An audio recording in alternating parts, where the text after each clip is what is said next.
मान लीजिए क्वेश्चन उसने आपको दिया कैलकुलेट मोलैलिटी ऑफ Na+, देखिए calculate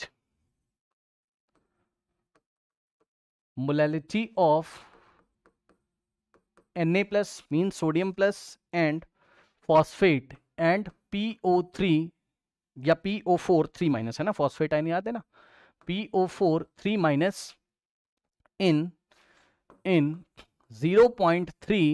in 0.3 molal solution of molal solution of sodium phosphate Na3PO4। अब ये जिसको नहीं पता तो क्या ही कर लें उसका भाई, ये देखिए Na के ऊपर +1 होता था और फॉस्फेट PO4 3- होता था, ये 1 उधर जाता था, ये इधर, तो फॉर्मूला बनता था Na के नीचे 3 आता था और फॉस्फेट पूरा कितना यूनिट होता था, 1 होता था।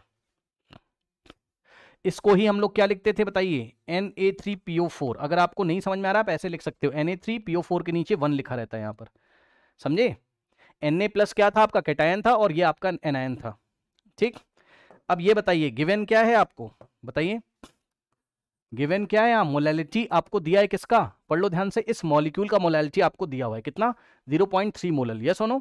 गिवन क्या है, गिवन है मोलैलिटी, अरे भैया स्पेलिंग देख लो, मोलैलिटी ऑफ सोडियम फॉस्फेट, है ना। Na3PO4 का मोलैलिटी आपको दिया हुआ है 0.3, यानी कि ए आपको दिया हुआ है, ये देखिए, ठीक। अब हमें कुछ नहीं करना है, हमें कुछ नहीं करना है, ध्यान सुनिए। अगर हमसे कोई ये पूछे कि मोलैलिटी ऑफ क्या निकाल दो, Na+ आयन निकाल दो, बहुत आसान है, कुछ नहीं करना है आपको।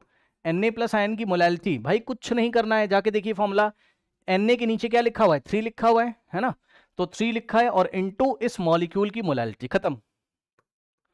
तो यहां से आ गया 0.9 स्मॉल m का मतलब मोलल, ठीक। इसी तरीके से मान लीजिए कि आपसे बोला है मोलैलिटी ऑफ, मान लीजिए मोलैलिटी ऑफ, आपसे बोला है किसी ने एनायन की मोलैलिटी निकाली है, एनायन क्या है मेरा, फॉस्फेट आयन PO4 3- है ना, PO4 3- की मोलैलिटी अगर कोई मेरे से पूछ रहा है तो हम क्या करेंगे, कुछ नहीं करना है आपको।